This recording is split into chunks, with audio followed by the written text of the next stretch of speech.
नाजरीन अस्सलाम वालेकुम, मैं हाँ अमजद इकबाल और तुसी देख रहे हो जियो ले रहे हो।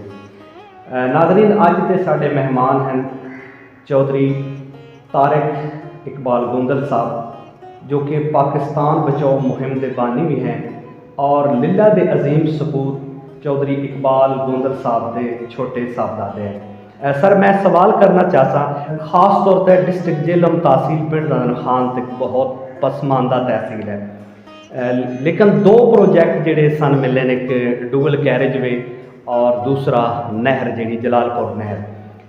मैं चाहता कि जलालपुर नहर का जो प्रोजेक्ट है खास तौर पर साडा लिल्ला और टोबा ये अगर देखा जाए तो इन्हें नज़रअंदाज कर दिता गया। साड़ियाँ ज़मीनें जड़ियाँ हैं वो ज़्यादातर ले लेंदी वो इस नहर के अंदर नहीं आई, जिसकी वजह तो सैराब ना हो सकता।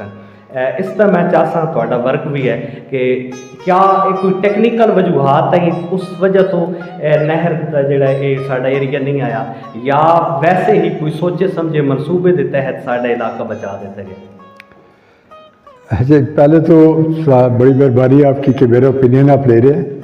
मैं सियासी नहीं हाँ, मैं किसी पोलिटिकल पार्टी के नाल मेरा ताल्लुक नहीं है। अगर मेरा ताल्लुक है तो पाकिस्तान बचाओ मुहिम के नाल है, जिहदे विच मैं चाहता कि जो पाकिस्तान के वास्ते चीज़ बेहतर होए वो की जाए। हुण असीं आंदे हां अपने इलाके वाले पासे, तहसील वाले पासे कि नहर वाली खेड की है। यह नहर जोड़ा है मेरे वाले साहब ने भी जदों आप जिहाद उत्ते मुहिम शुरू की थी उस वेले कहते थे कि इलाके का फरहाद कोई आएगा, कोई नहर आएगी इत्थे आके। तो उस वक्त सारी चीज़ें उन्हें जोड़ा भी जाके वेरीफाई करना चाहता है, क्योंकि वो कर ले कि ये अपने मुँह में मिठू बन रहा है। मगर मैं उसके वास्ते कोई क्रेडिट नहीं लै रहा, वो क्रेडिट तो सियासी लैणगे कि असीं कराया है। सरदार जुल्फकार खोसा साहब जो गवर्नर सन पंजाब के, उन्होंने नाल कोई रिश्तेदारी भी है साड़ी। वो उस वक्त मिनिस्टर ऑफ इरीगेशन सन पंजाब के। तो मैं उन्होंने जाके रिक्वेस्ट की थी, मैं कि अंकल वो इलाका साडा जिहड़ा है बिल्कुल पिछे रह गया, तो मेहरबानी करो कोई तो नहर शहर जी मंजूर कराओ। तो किसी बार वो नवाज शरीफ गवर्नमेंट सन, तो पहले PC1 जो उन्होंने टाइम पर बनया, PC1 बनया।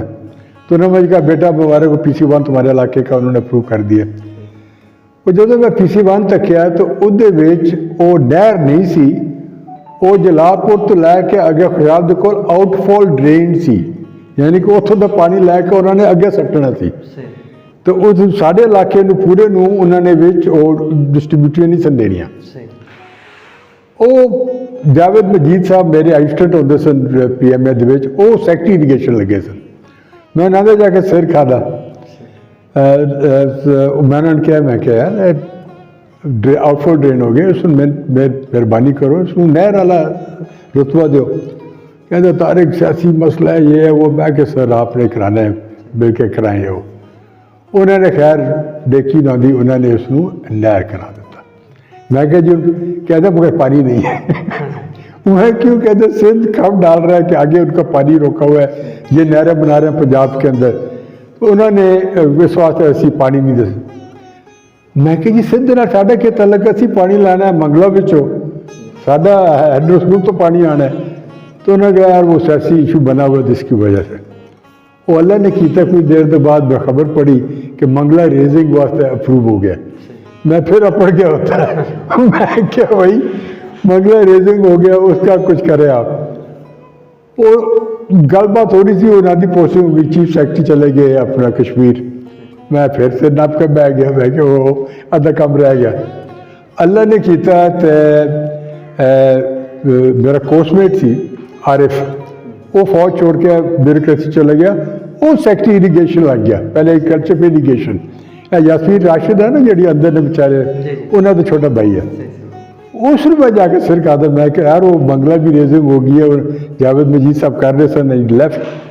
उसने फिर वो वाटर एलोकेशन कराई, खैर वो मैं बताई थोड़ी जी वो हो गई। मैं क्या हूँ कहते फंड्स कोई नहीं, पैसे कोई नहीं। खैर उस वक्त मैं भी इतने साल 20-22 साल तो ज़्यादा हो गए सर, थोड़ा जहा थक गया सर, पिछले नस गया।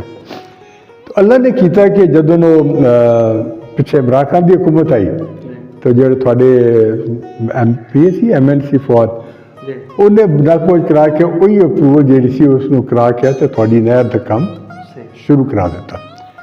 ਉਹ ਥੋੜ੍ਹਾ ਜਿਹਾ ਸਲੋ ਹੋਇਆ ਮਗਰ ਅਜੇ ਵੀ ਉਹ ਚੱਲ ਰਿਹਾ ਬਿਕੋਜ਼ ਉਹ ਇੰਟਰਨੈਸ਼ਨਲ ਪ੍ਰੋਗਰਾਮ ਹੈ। ਤਾਂ ਉਹ ਇਹ ਤੁਹਾਡੀ ਨਹਿਰ ਦੀ ਸਿਚੁਏਸ਼ਨ ਹੈ।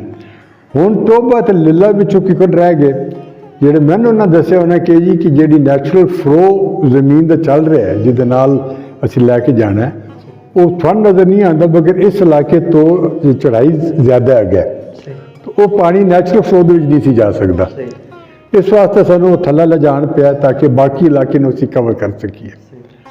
ਤੇ ਲਿੱਲਾ ਔਰ ਟੋਬਾ ਵਾਸਤੇ ਉਹ ਗੱਲਾਂ ਕਰ ਰਹੇ ਸਨ ਕਿ ਜੀ ਇੱਥੇ ਅਸੀਂ ਕਨਾਲ ਰੇਜ਼ਿੰਗ ਪੰਪ ਕਰਕੇ ਤੇ ਇੱਕ ਰੇਜ਼ ਕਨਾਲ ਕਰਾ ਕੇ ਉਹ ਅਸੀਂ ਕੋਸ਼ਿਸ਼ ਕਰਾਂਗੇ ਕਰਨ ਦੇ।